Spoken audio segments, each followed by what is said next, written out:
Thank you for tuning in to the Practical Preservation Podcast. Please take a moment to visit our website, practicalpreservationservices.com, for additional information and tips to help you restore your historical home. If you've not done so, please subscribe to us on iTunes, Stitcher, or SoundCloud, and also like us on Facebook.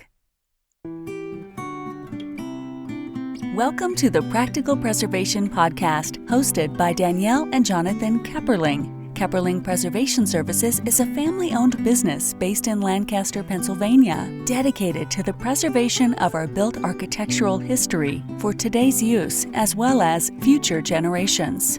Our weekly podcast provides you with expert advice specific to the unique needs of renovating a historic home, educating by sharing our From the Trenches preservation knowledge and our guests' expertise, balancing modern needs while maintaining the historical significance, character, and beauty of your period home.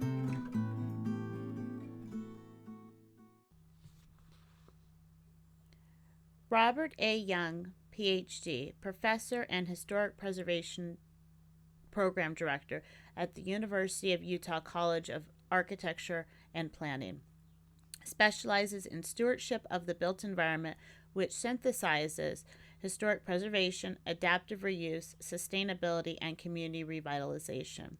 His career bridges both professional practice and academia, where he has advocated for stewardship of the built environment.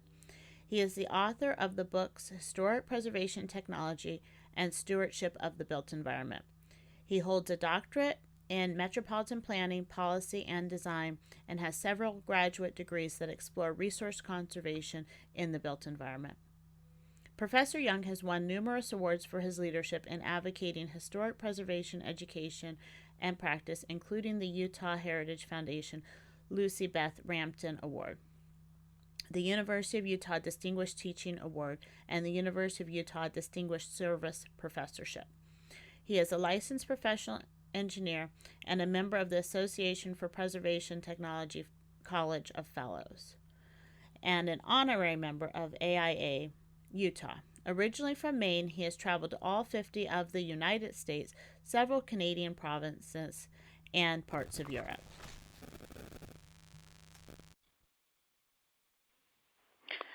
Thank you for joining us today on the Practical Preservation Podcast. Glad to be here. Yeah. Okay. So I know that we've chatted a little bit, and I found you looking up books. So I'm excited to have you on the call. Can you tell me how you got started in preservation? Well, I was born and initially raised in Portland, Maine. And so I've always had an appreciation for older buildings. And as I was growing up, this was in the 60s, I watched as buildings were torn down for urban renewal, and I also watched as the suburbs started to spread out. And so I was always kind of puzzled by that.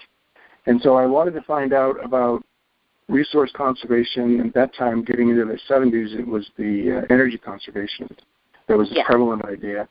And after I got into graduate school, I really began to realize that part of sustainability and resource conservation is the reuse of buildings. And so I'd always been interested because of my background in older buildings.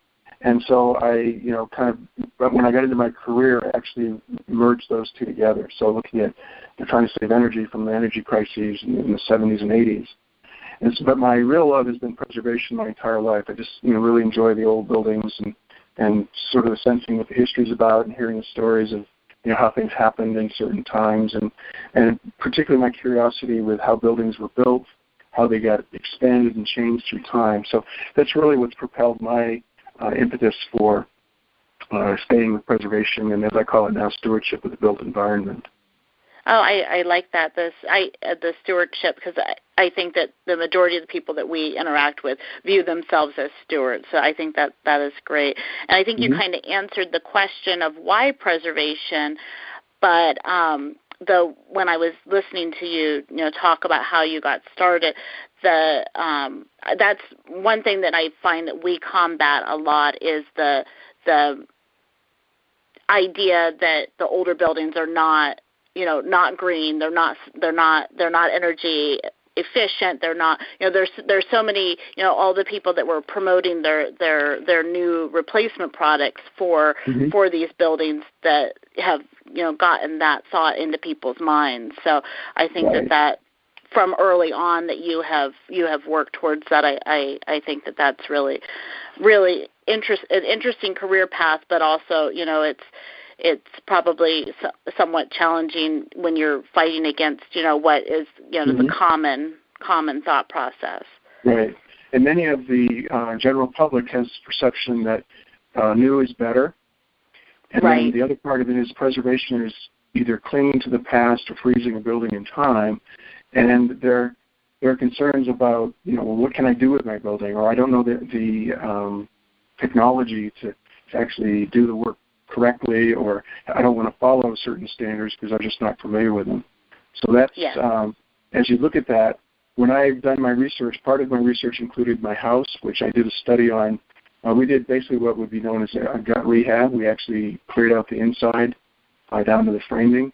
And so I was curious as to what kind of environmental impact that had. So as part of my study, I actually figured out how much new material was coming into the house, how much we actually retained from the original construction, and how much of the demolition waste went to the landfills. And it turns out that we essentially recycled about 86% of the house in place. Oh, that's great. So other than putting in new drywall because the plaster was pretty well beat up, and putting in new plumbing and that kind of thing, it was quite a eye-opening experience to see what that looks like. And so then I went further and did another study that looked at how does that compare to, if I just built a house in the suburbs or if I just tore my house down. And as it turns out, the relationship is that if you tore the house down, built something exactly like it, you would use about 8 times as much material in that material flow, including new material coming in and then all of the building going to the landfill. So that was a big eye-opener to me. And then buildings themselves have technology within them. There are, back when we didn't have HVAC systems, that they relied on warm air rising, so there are high ceilings, or if it's too cold, they have low ceilings, that type of thing.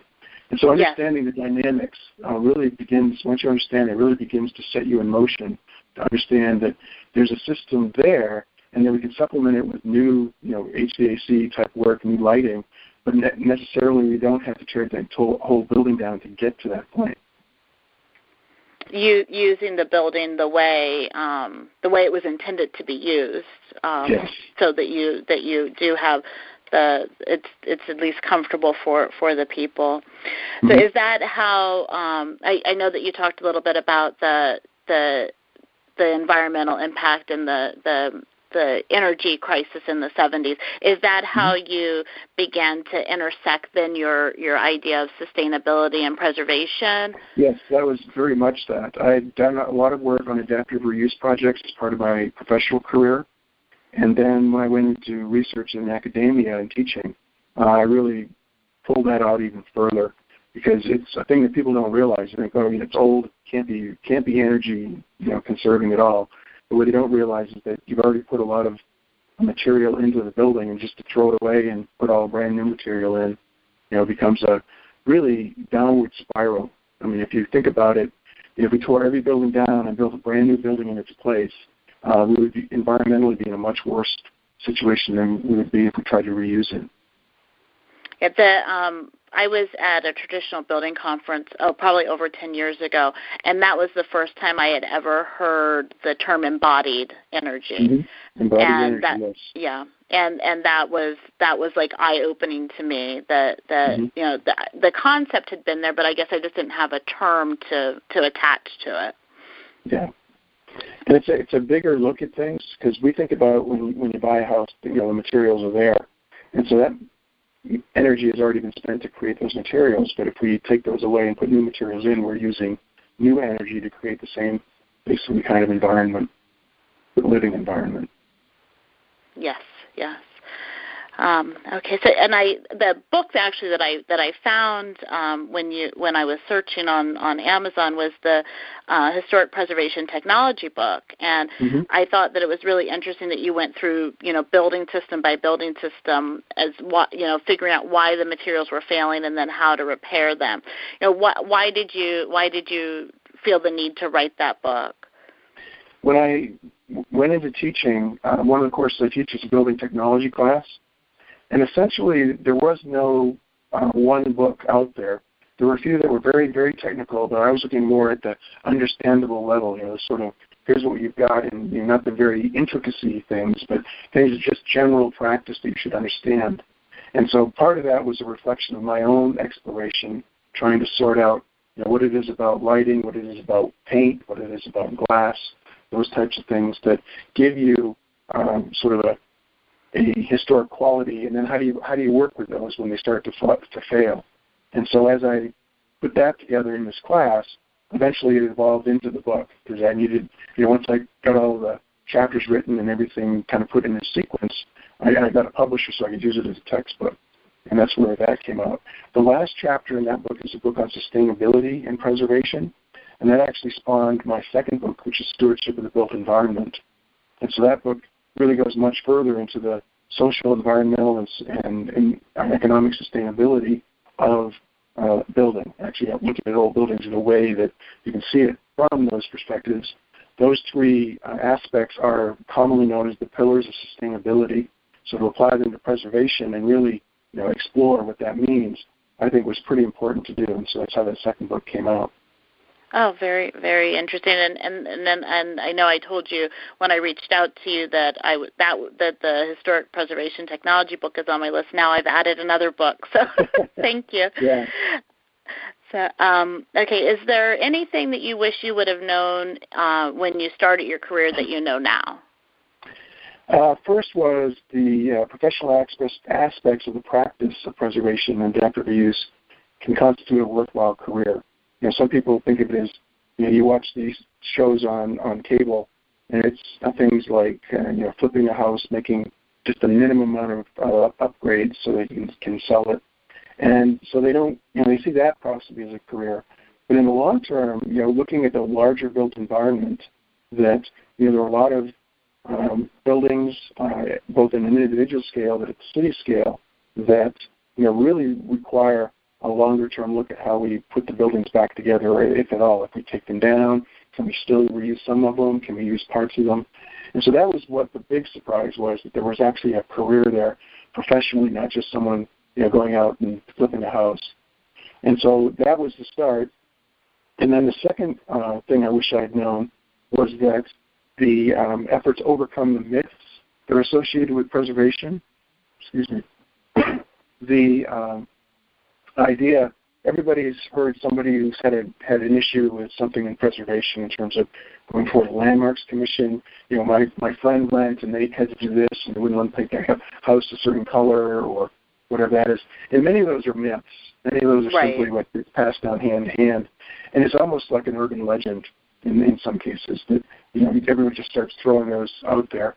When in reality, if you're familiar with what the real processes are, that it's a collaborative process rather than me versus you type of thing. It's more collaborating and understanding what the standard guidelines are rather than just saying, I'm just going to go do this because I don't have anything better to do, and then getting criticized or halted because you're not compatible with what the building is trying to do. Yeah, I agree. I sat in, I had gone to a local historic group was having a talk, and I thought the topic seemed interesting to me, so I thought I'd go. And half of the conversation was people raising their hands saying, "Well, why can't we do this?" And they were saying, "No, you can." Like it was explaining to people that as long as you're following the Secretary of Interior guidelines, those kind of things that you can. I mean, I can say going into multiple municipalities, I hardly ever have a hard time with those planning departments because we're going in preserving and restoring. If you want to do something drastic, that's when people do have problems. Right. Yeah. While I was on the Landmarks Commission, we had both realms. People would come in and they really understood what their range of freedom was, and they really interpreted it well. And then others who weren't familiar with any of the guidelines, which they're not law. It's just here's what we suggest that you do. That when you weren't familiar with, that's where they really started going off in strange directions. And many of the cases that we saw when I was on Landmarks was the misapplication of the local zoning, where building height was a certain height, a limit, and they were trying to exceed that. So many of the alterations that we suggested weren't necessarily pure preservation. It was actually you can't exceed these limits set by the city zoning ordinances. So a lot of it was just education in that direction, not so much that you're doing this absolutely wrong thing. It's we're here to help you and help to guide you through this. Right. Yes. Yeah. And it does make you can definitely tell which communities don't have good planning with just looking at what's happening in them. Mm-hmm. So what is the biggest challenge you see in preservation? Okay, I have 5 of them that I sure. sort out. I mean, they're sort of in prioritized order. And I mentioned the first couple, but I'll mention them again. Overcoming the public perception that preservation freezes a building in time, that they don't recognize that it can be used as a reuse, as a viable, modern, contemporary building, with modern features that still retain the historic overall character of the building itself and the neighborhood. The second is overcoming the myths, as I mentioned earlier. Third is getting civic leaders to understand how the dynamic nature of incentives like tax credits have a long-term social, environmental, and financial benefit to the community at large and the built environment altogether. That's an issue that a lot of people, again, they think new is better, old can't be anything, we're just going to get rid of that and fix things up, where there's a really middle ground there that really is rich for the taking. The fourth one is getting people to understand the holistic approach of assessing the social, environmental, and economic costs and benefits rather than simply financial benefit. So looking at making sure that they look at the whole picture rather than simply, I can make X amount of dollars if I do just this. So that's a big deal. And then finally, just my own personal one that I see is getting people to understand that building reuse is the ultimate form of recycling. So it's as I mentioned, my house, we recycled 86% of it in place. So that was a surprise to me when we started. I didn't know how much of it, would actually keep, but it was, significantly higher than I expected. Yes, and I, because of being Earth Day in April, I've been my emails that I send out to our mailing list the themes have been sustainability this month, and I actually just made a meme yesterday that was that reuse of a building is the ultimate recycling. So that's kind of I completely agree. What trends do you see in preservation? In the past decade or so, I've seen a much greater sophistication emerging from how we look at the built environment. And so 2 things that are occurring is that there's more opportunity, perhaps since the recession back in 2008, but there's more opportunity to look at reusing a building. And along with that comes, well, how do you understand what the building actually is? So there are 2 ways of doing analysis, not just specifically on the building, but in preservation altogether. One is the use of geographic information systems to analyze neighborhoods and potential, patterns of development and growth. And the other one is the specific use of what is called LIDAR. It's the radar system, the lighting system where you can do measurements in what's called a data cloud. So it sends out a signal, and it takes the time for that light to reflect back to give it that distance, and you can create a visual or virtual recreation of the interior and exterior of buildings fairly quickly as compared to measuring every single piece of material in space. So that's a big trend. I think that's both in education and in practice where there's going to be a lot of growing demand as we further look into how to reuse the built environment. Yeah, that I haven't. I have seen some projects where they're using the LIDAR. The LIDAR, but I'm curious. I've never used it. Does it is it like taking a picture almost, or does it just do the measurement? It's like a timing. How long does it take it sends out a signal, and how long does it take for it to come back to the receiver? and it tells what the distance is. So Okay. you can measure. So even if it's like a door frame sticking out, from a wall, it's only like half an inch, but it can actually measure that distance. And so Really cool. it really looks like a gray cloud of dots. And there's some things they have to clean up because, your shadows and that kind of thing that the images can't see. And so it really has accelerated how quickly you can get into a building. And you see that used in quite a number of applications. One of the more recent ones that I'm starting to see is even in real estate, where they go in and they give you a virtual tour of someone's house. They can set these stations up and do a quick study and walk through the building, and you'll basically stitch together all the rooms, and they can give you a 3D model that you can look at and actually walk through visually in the building. Other places where I've seen it used, there are various PBS television programs that they've gone into various situations like the Acropolis in Greece, various cities in Europe, where they've actually been able to measure things much more rapidly and get a greater sense of how the buildings are put together and what over time they may have changed. They begin to see some of that, the distance changes, the quality of the dimensions change. And so it's become much more of a sort of a building programming tool where they can understand what's there and how they can quickly digest what the implications are for if they want to change something, if they want to add something, if they want to keep something, that type of thing. Oh, it definitely seems like it would accelerate that process. Mm-hmm. Where you're not going out and doing the physical, measuring every single element of the building. Right. And so I see a greater use of that, and again, the GIS systems in both architecture, engineering, and construction community that, they weren't there a few years ago. And these are things that are, they're a delight to the preservationists when we can go out and do that measurement more quickly. And so I see that, moving closer together so that the skill sets the preservationists have been using are much more appreciated by the architecture, engineering, and construction community. So I'm glad to see that. It's been one of the things that I've been happiest to see in the last few years is that result of recognizing there is an opportunity here, both as a preservationist, but then also in this community that allows us to overlap those skills. Yes. The next trend that I see yes. is more of online education. So again, with the use of the computer, being able to get a certificate in preservation. In some places, maybe even a degree, but we're not quite there yet. Right. The idea of being able to go to a university that has an interdisciplinary study rather than just a singular study of preservation, a singular study of architecture or planning or engineering.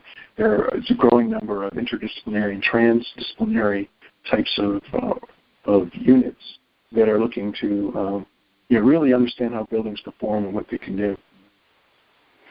And I think that that's important. I think that everybody does better when disciplines are talking to each other, because you get different insights and different ways of looking at things, and I think it does help everybody do better at their specific discipline. Mm-hmm.